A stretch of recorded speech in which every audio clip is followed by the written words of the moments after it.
Are you ready to stop the self-sabotage and create the life you desire?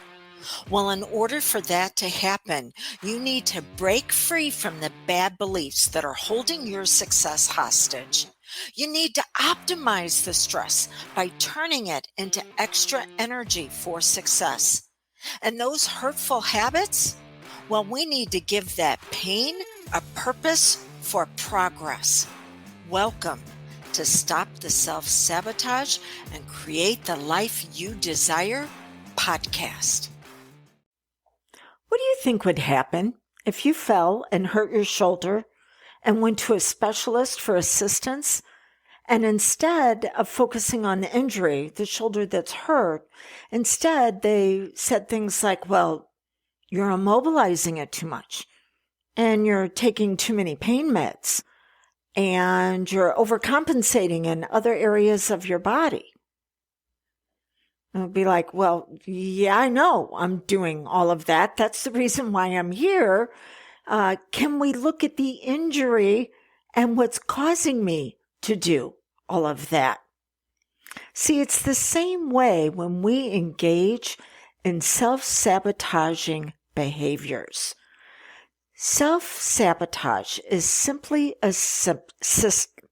I get it out. It's a symptom that your allostatic load, that is the dysfunctional stress that you're under mentally, emotionally, and physically. Well, that allostatic load is way too heavy for your system, and you're looking for temporary relief. The self-sabotage is not the injury itself.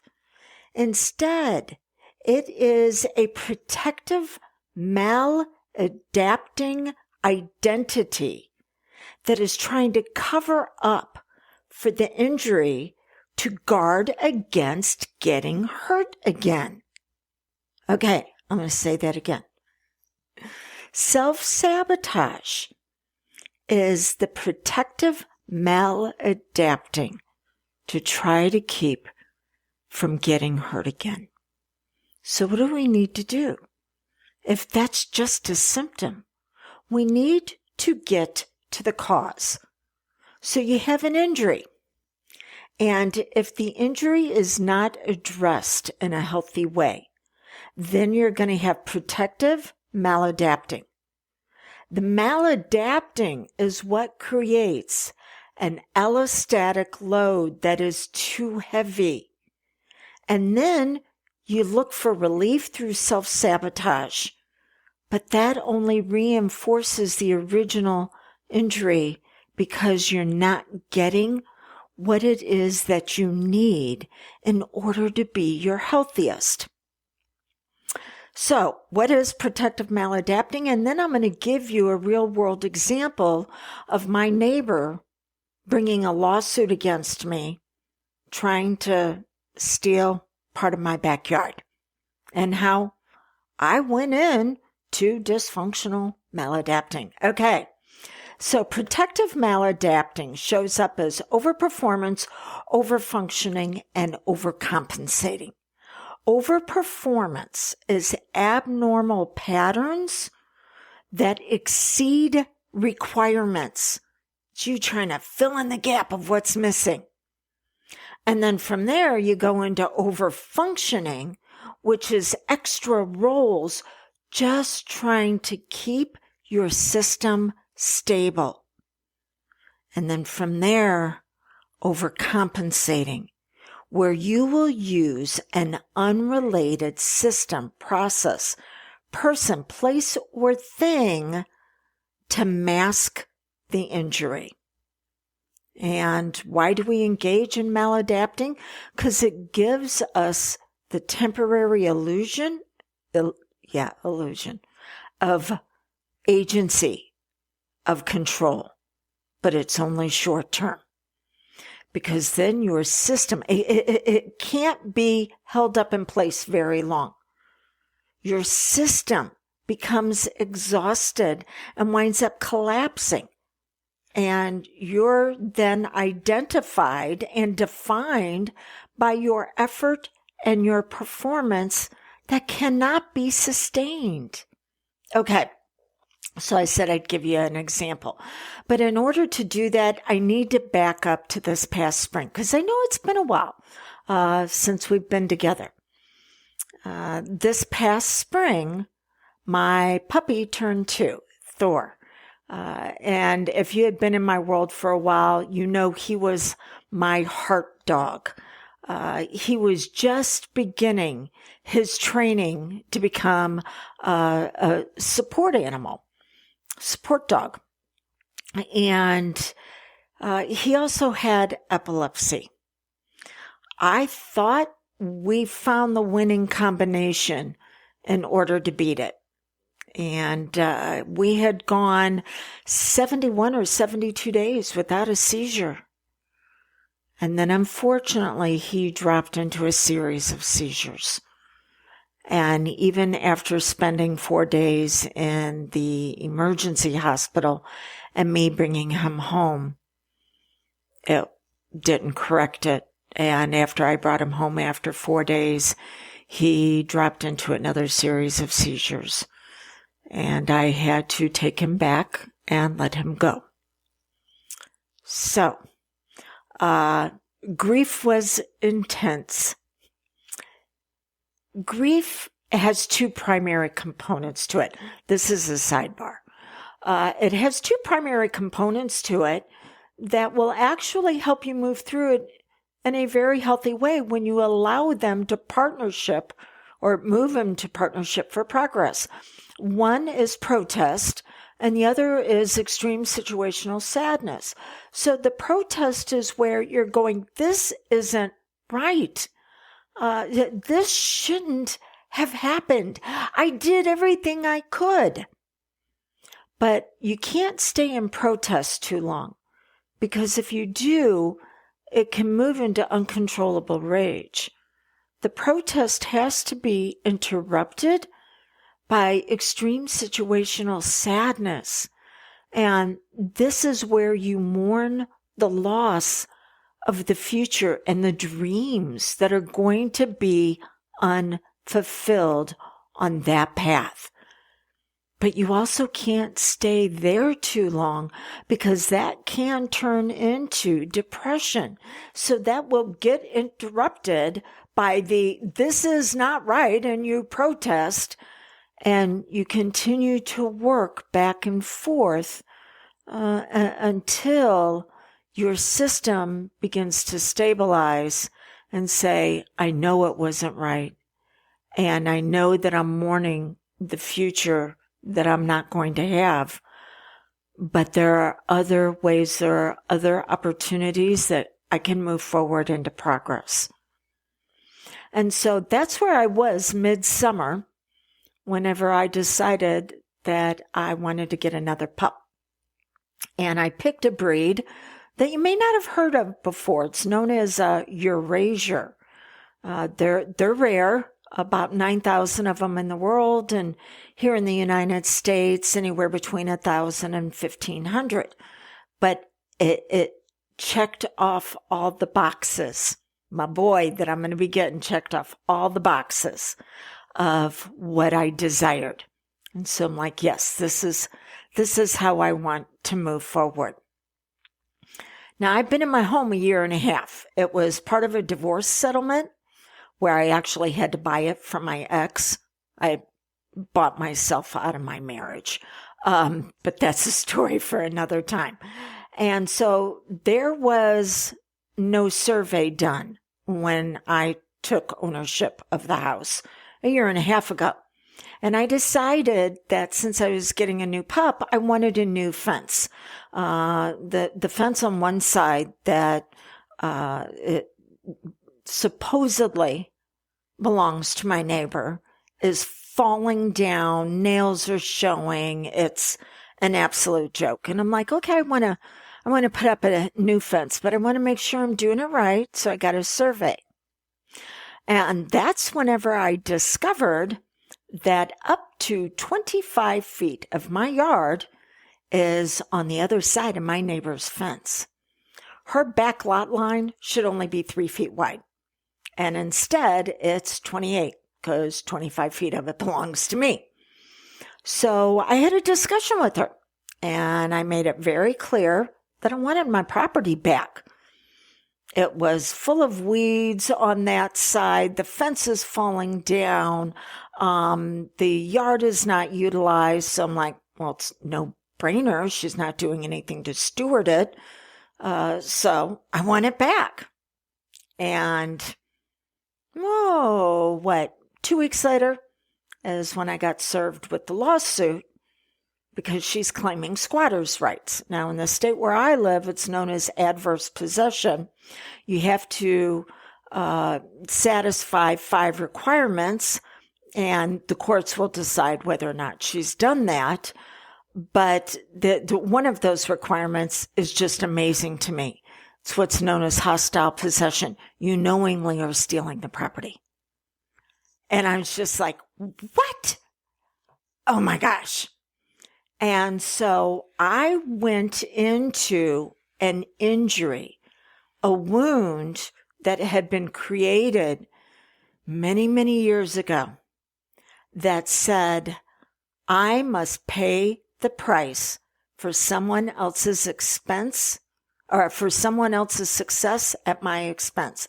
I have to pay the price for them to get what they want, and it's going to be where I lose. And that was the injury that showed up. Okay. So how did this then move into me maladapting with overperformance, overfunctioning, and overcompensating? And when you find yourself in those areas, I'm going to give you a 3-step process, the same process that I used to break the back of lack in your life and move into the wealth that you're designed to embody. Okay. So, overperformance, abnormal patterns to exceed requirements. I decided to do a deep dive into answering the suit that was brought against me because parts of it were just a freaking joke on what I got served as far as I've owned the property since 1980. No, that would have been my former husband.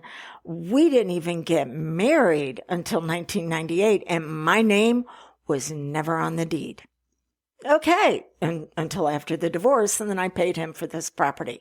So I decided to do a deep dive for my lawyer and answer all of those questions because I'm trying to fill in the gap for him, right? And then I went into overfunctioning. These are extra roles to keep the system stable. So I'm like, okay, what else does he need? And instead of asking my lawyer, was there anything else that he needed? I decided to get into Google Earth and bring up previous maps of the property and show where the original fence was until this new one that is way too old went up and gave my lawyer more information than he can ever use.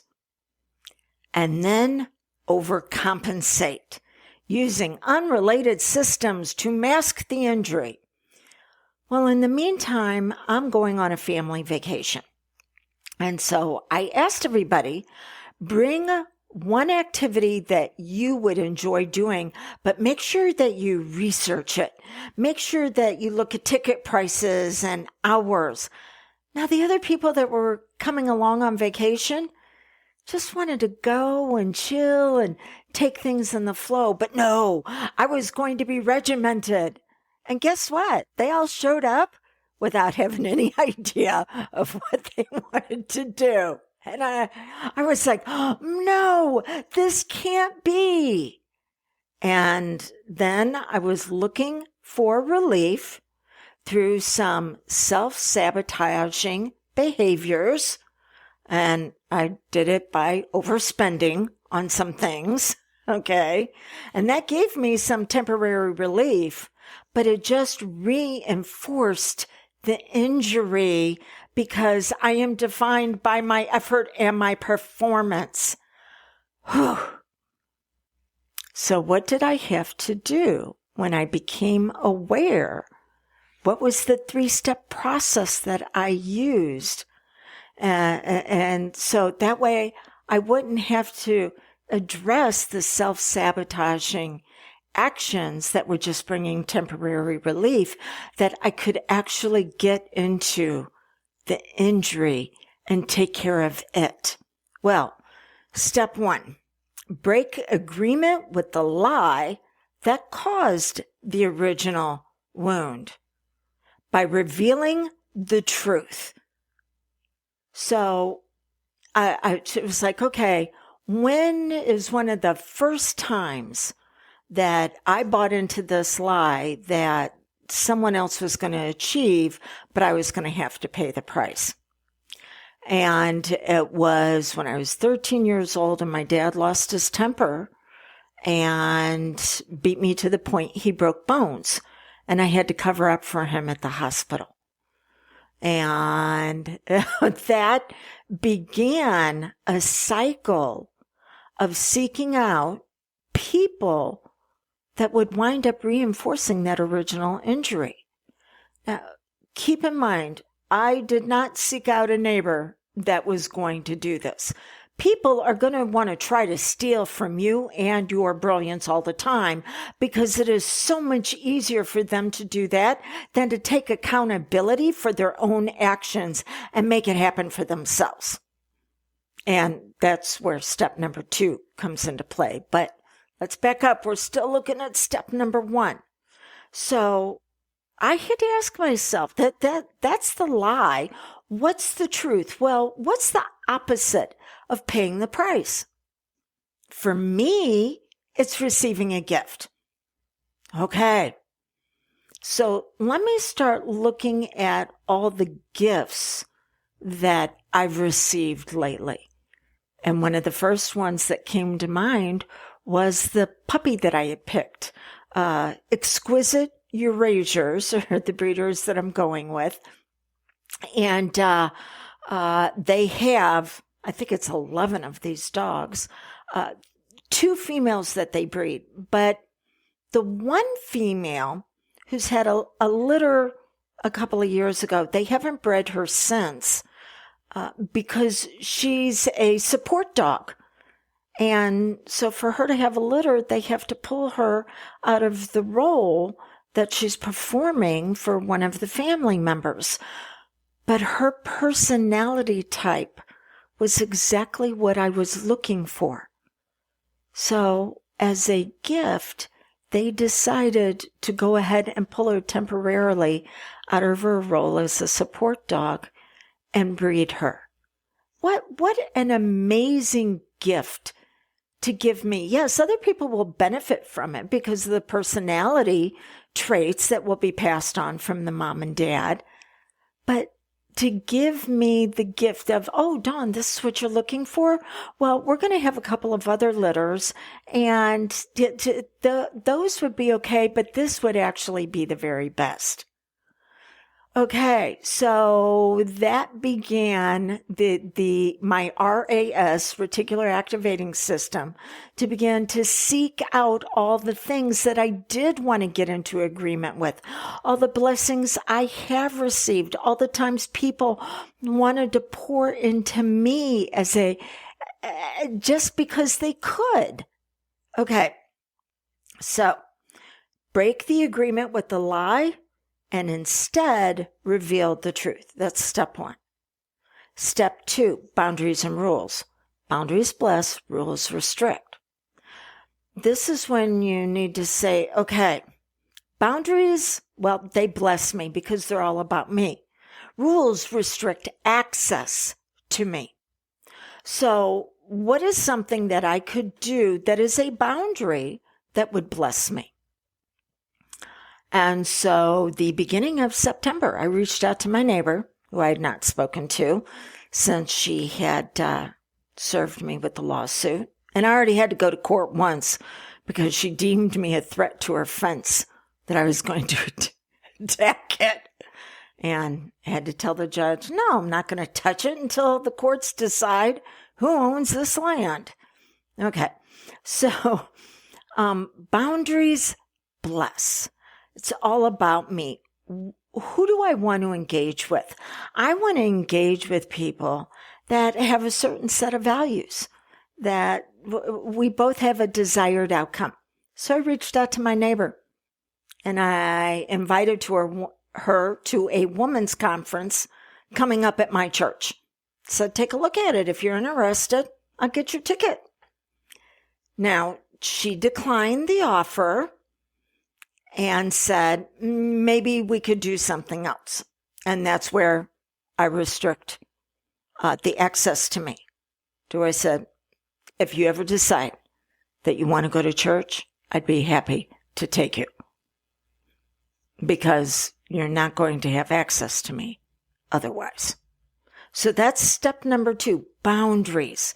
It's your energy. It's the container in which you operate. What would be a great energy for you to fill that container with? But if those and your surroundings, your conditions, only want to reinforce the original injury, then you have to begin to restrict access. And then step number 3, action that feeds your truth. This is when you need to engage in actions that are going to solidify the identity that you want to continually experience. And the identity that I want to have is that I work with people where we're mutually blessed. And that's going to happen for me with my property. I don't know what the court's going to decide, but I know I'm going to be mutually blessed by neighbors that want the best for me and I want the best for them. Where's that going to be at and who's it going to be with? I don't know. But that's what I'm going to experience. So action that feeds the truth. Before I can give, I need to receive. So my RAS is turned on saying, oh, how can I receive blessings from others? How can I benefit from their brilliance?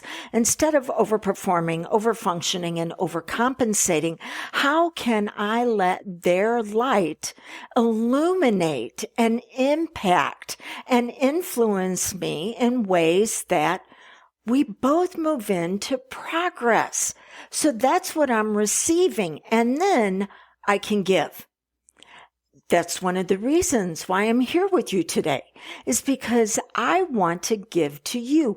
I want to do something to nurture and nourish that seed that you have inside of you that's for success, not that reinforces how you've been hurt in the past, but in a way that can take that wound and actually turn it into your wealth.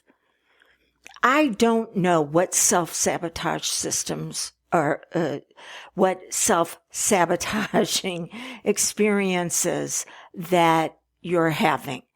Procrastination or doing too much, saying yes with people pleasing, lack of boundaries and rules. I don't know what it might be, but don't just look at trying to treat that. Get to the original injury that you're seeking the relief from, and let's do something to create an experience where you can begin to heal and turn your wound into your wealth. Where my dad broke my arm, it's the strongest place in my body. And it's the same way for you.